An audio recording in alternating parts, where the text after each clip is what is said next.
ॐ न कर्मणा न प्रजया धनेन त्यागेनैके अमृतत्वमानशुः परेण नाकं निहितं गुहायां विभ्राजते यत्यतयो विशन्ति वेदान्तविज्ञानसुनिश्चितार्था सन्न्यासयोगात्यतयः शुद्धसत्त्वाः ते ब्रह्मलोकेषु परान्तकाले परामृतात् परिमुच्यन्ति सर्वे दह्रं विपापं परमेष्मभूतं यत्पुण्डरीकं पुरमद्य सग्गस्तं तत्रापि दह्रं गगनं विशोकस्तस्मिन् यदन्तस्तदुपासितव्यं यो वेदादौ स्वरप्रोक्तो वेदान्ते च प्रतिष्ठितः तस्य प्रकृतिलीनस्य यः परः स महेश्वरः.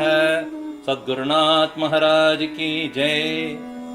Welcome Swamiji for this West Zone Jnana Yajna. Hari Om. Hari Om, and all blessings we invoke here for all of you. Hari Om.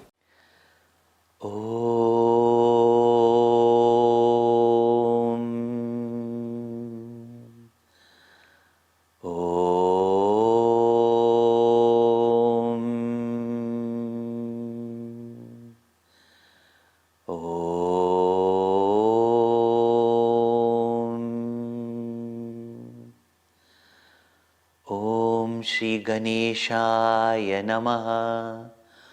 Om Shri Saraswatyai Namaha. Samasta Jana Kalyane Niratam Karunamayam Namami Chinmayam Devam Satgurum Brahma Vidvaram Satgurum Brahma Vidvaram. Shri Guru Charan Saroj Raja Nij Man Mukura Sudhari Baranau Raghuvar Vimal Jasu Jodayak Falachari Buddhihina Tanu Janike Sumiro Pavan Kumar Balabuddhi Vidya Dehu Mohi Harahu Kales Vikar. Siyavar Ramchandra की जय, पवन सुत हनुमान की जय, उमापति महादेव की जय, बोलो भाई सब संतन की जय. We are at this moment in the most sacred of all places. After the Kumbh Mela, after that great celebration on the banks of Tirath Raj Prayag, where on the banks of the river there are many beautiful ashrams, and one of the ashrams on the banks of the river Ganga, near the Triveni, where the three sacred rivers meet, there is the ashram of Bharadwaj Muni. And after the Kumbh Mela, the fair that takes place at this sacred place is over, and most of the holy people leave back to their various abodes. In Bharadwaj Muni's ashram comes another great rishi of the Vedic lore, Yajnavalkya ji. And when Bharadwaj Muni has Yajnavalkya ji Rishi coming and staying in his ashram, and as Goswami Tulsidas ji says, that where saints meet, where there is satsang, there is Tirath Raj.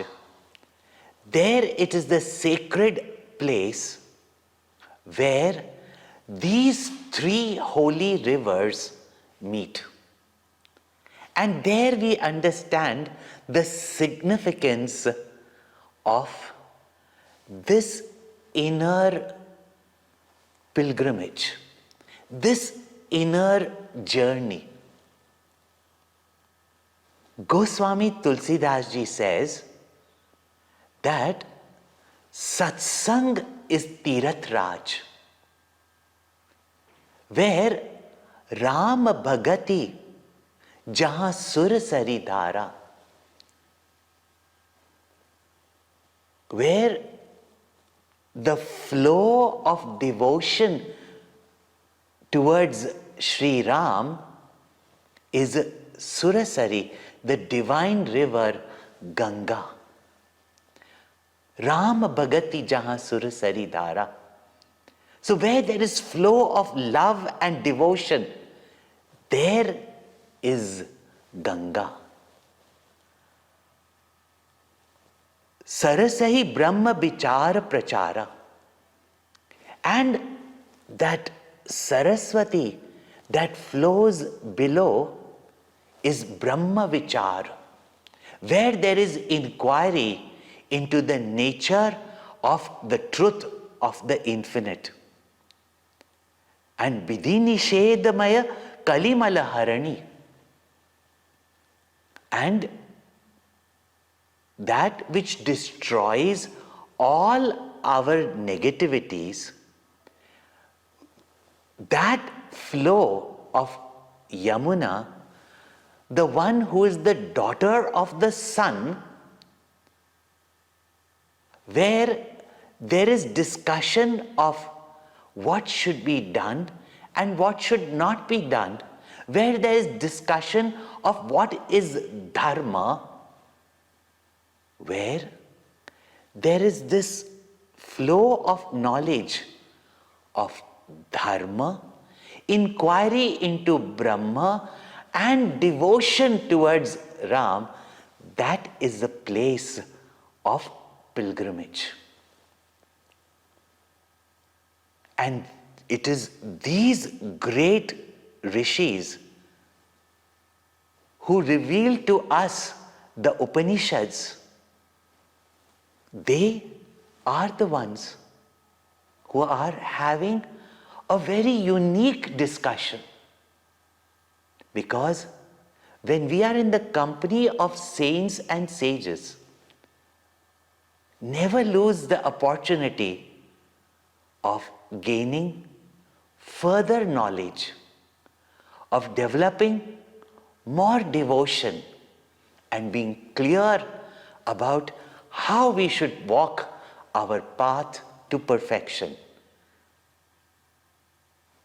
Bharadwaj Muni, having got Yagyavalkya Rishi in his ashram, and every day satsang is going on, worship is going on, is delighted.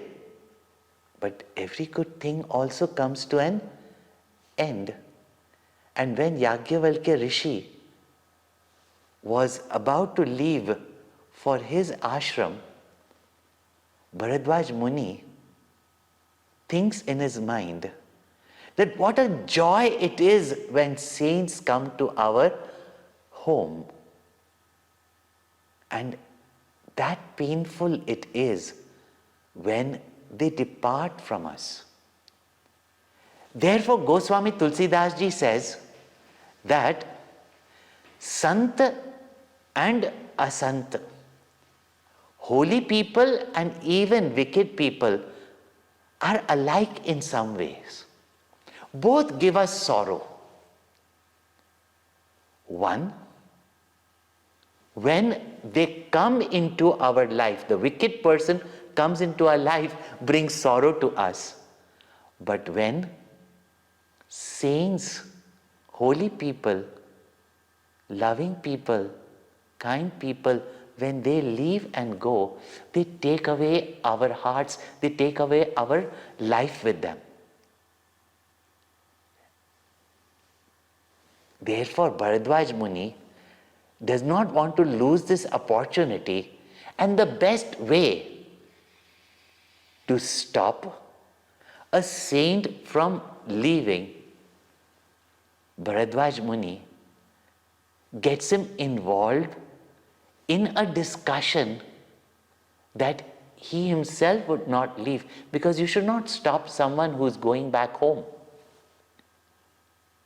He says to him that when there is a doubt in our mind, we should never live in doubt, because as it is said in the Gita, samshayatma vinashyati. Wherever there is doubt, and those who are doubtful, they perish. Because they are neither here nor are they there. Neither they can do anything with conviction or hold on with faith. A doubter neither can express himself in the world as an atheist, nor such can a person be consistent in his or her spiritual practice. There are many doubts that remain in our mind, even if we are believers, even if we say we have got devotion. Here Bharadwaj Muni, himself a great rishi, a teacher of many, a Vedantic teacher, one to whom many of the mantras of the Vedas were revealed, and was a teacher of the Veda. Such a person takes this opportunity to be with another great rishi and tells him that one should never remain in doubt, however foolish it might appear.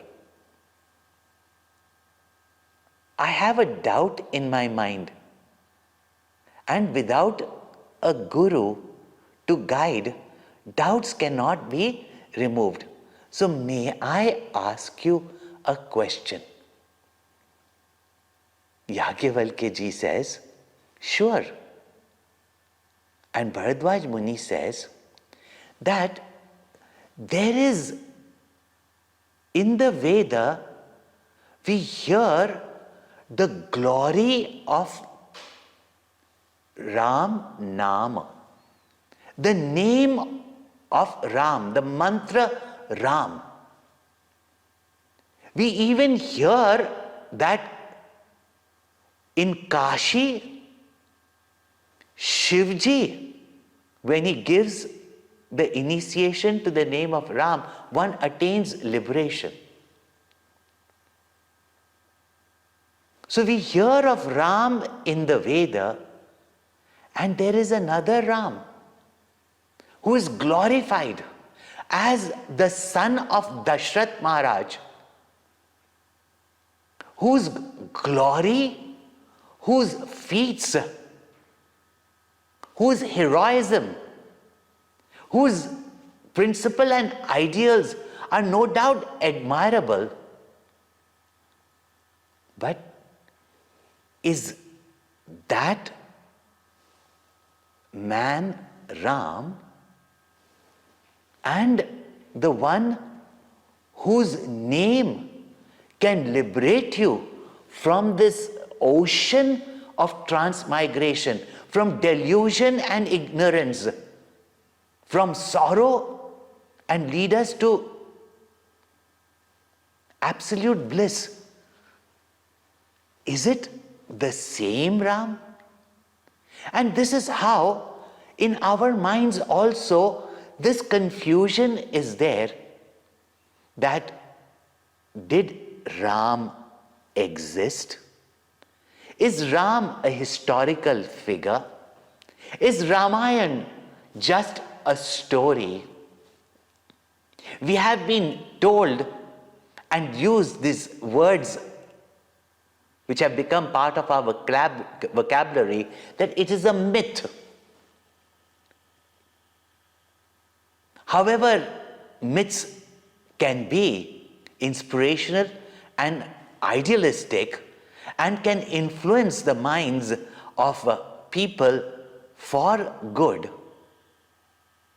is Ramayana, that story, that ayana, the journey of Sri Ram, a myth? Is it an idealistic story? Is it just a novel? Is it just a belief that people have glorified a man to be God? Such doubts are raised even today. They were there obviously during the time of Goswami Tulsidas ji, and he talks about the time of the great rishis of the Vedic lore, that is Ram, whose name is mentioned in the Veda, the same Ram who performed such great feats as a man of perfection. Are they one and the same? The purpose of such a great rishi asking such a question is for the well-being of everybody. And Yajnavalkya Rishi doesn't look at Bharadwaj Muni and say, such a great rishi, such a great teacher like you, asking such a stupid question. He doesn't say that. He actually says, I know you are such a great devotee of Ram and a person of such knowledge. You just want to hear more about the glory of Sri Ram. But to understand the subtleness of this Ramayana, the subtleness of this knowledge in the scriptures, even the Devatas get confused. In the Veda, what has been indicated as the supreme reality, the truth, the ultimate cause, the substratum of the universe, the Parabrahma Paramatma, who is Sat Chit Ananda, of the nature of existence, consciousness, bliss, who is of the very nature of bliss or happiness, and the word Rama,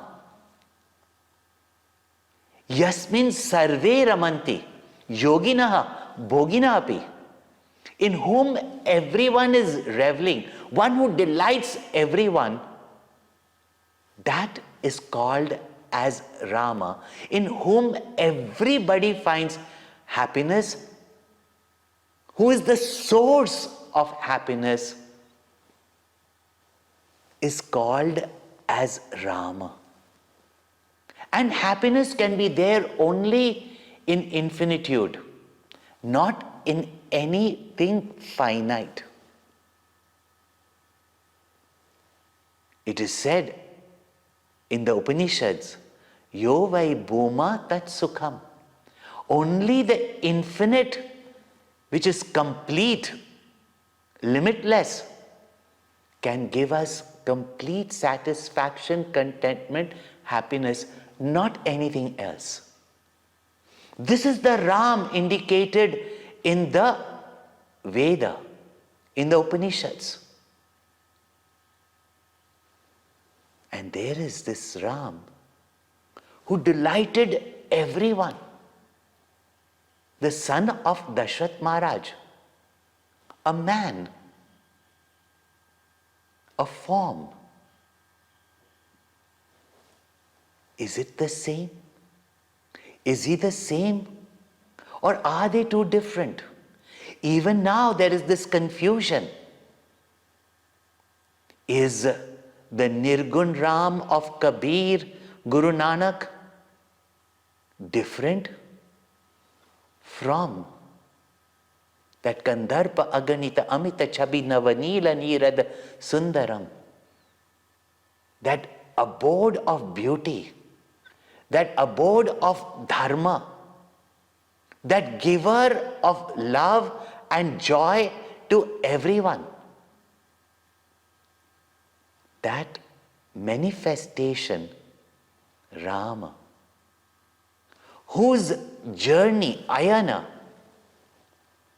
whose great, glorious journey, which is called as Ramayana, which has inspired generations over millenniums, over many countries and culture.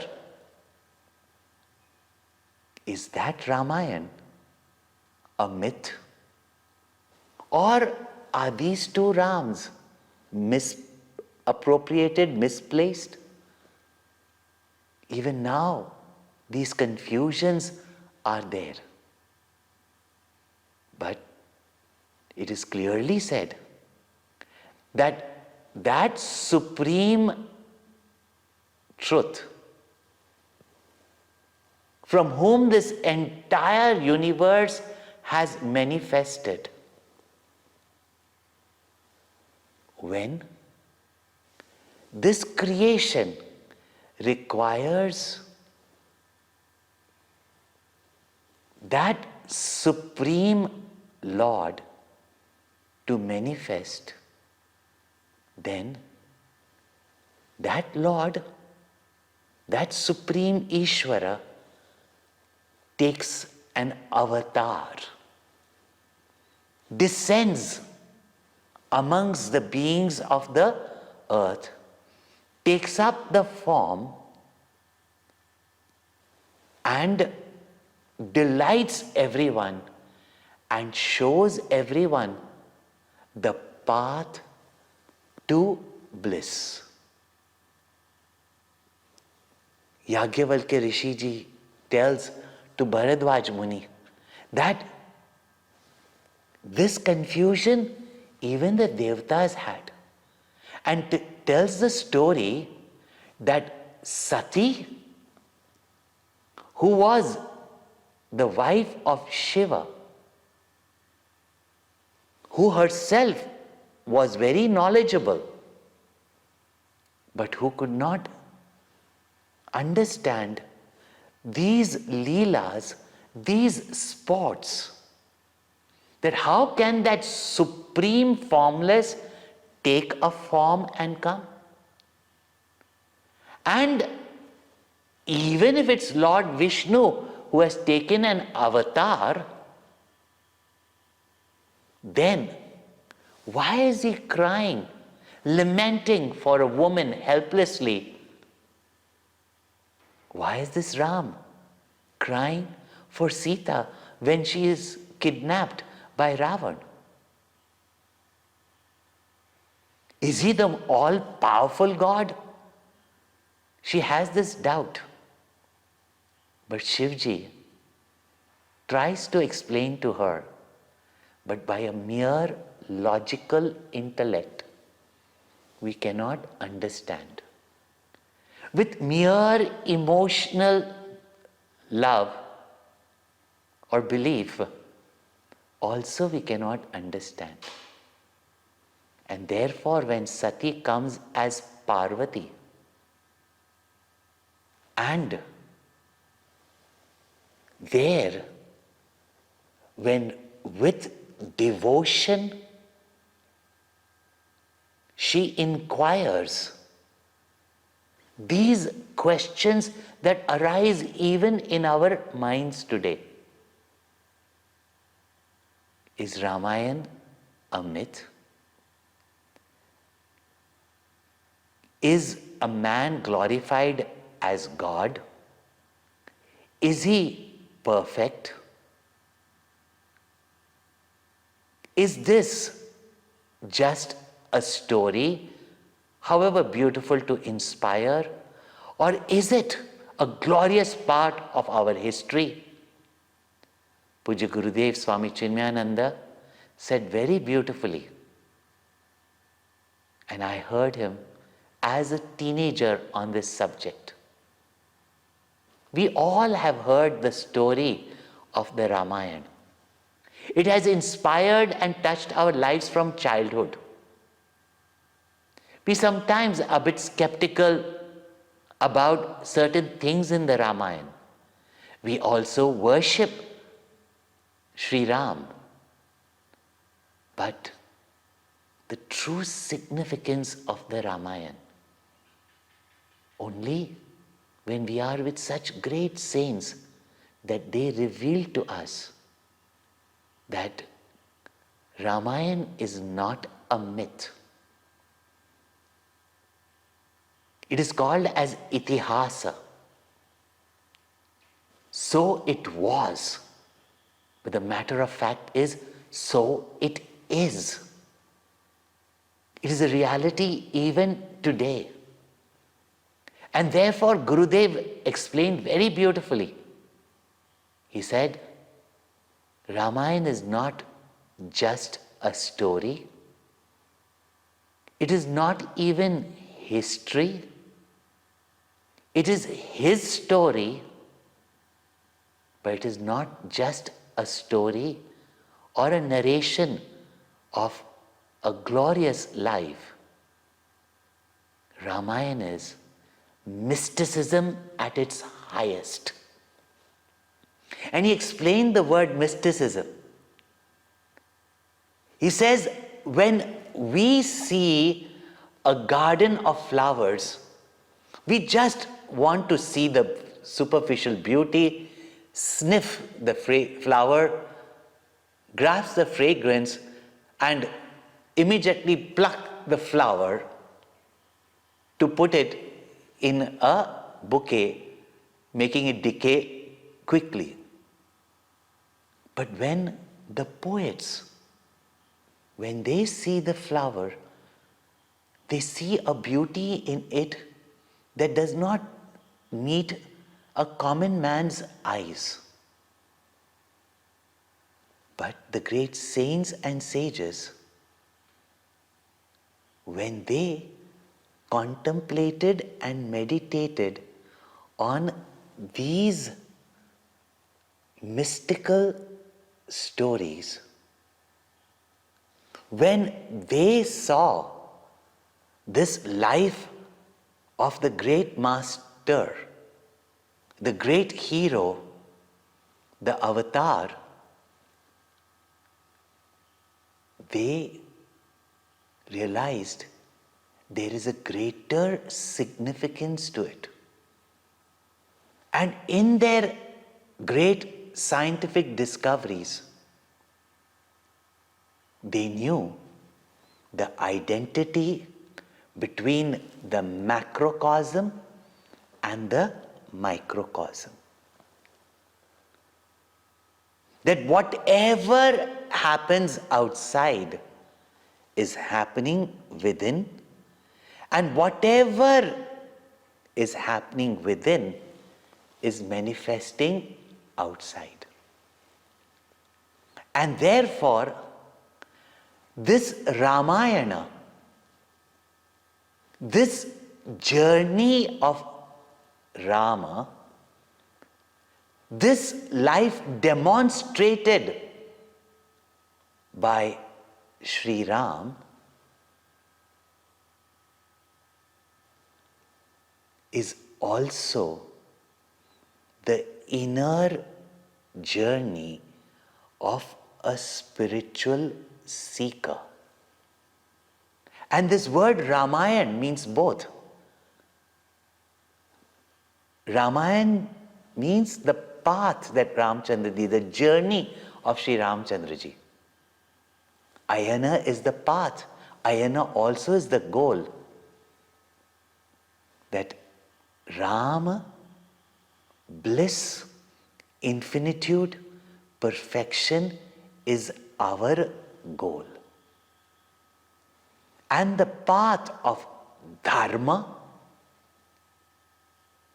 the path of bhakti, And the inquiry into the mysticism of the Ramayana, the path of meditation and knowledge that is revealed in this life of Sri Rama is what we have to discover. And Sri Guru Charana Saroja Raja Nijamana Mukura Sudhari. It's only when our minds are purified with the Raja, the brilliance of knowledge from the feet of our Guru, that we come to discover and gain the four goals of life, whether it is artha, whether it is dharma, whether it is kama, or whether there is moksha. For then we truly recognize the glory of Ram. These few days we will make this inner journey. Of course, listening to the stories itself invokes devotion and that sense of joy in our hearts. The singing, etc. But on this online program, we can only in short take this entire journey and make it that inner journey. And I had got a chance to listen to Gurudev, who gave us this significance of the Ramayana and revealed this inner journey. This is how even the great rishis on one side have glorified the feats of Ramchandraji. On the other side, they have taken us within to recognize that source of bliss within us. This is going to be the journey in this Gyan Yajna.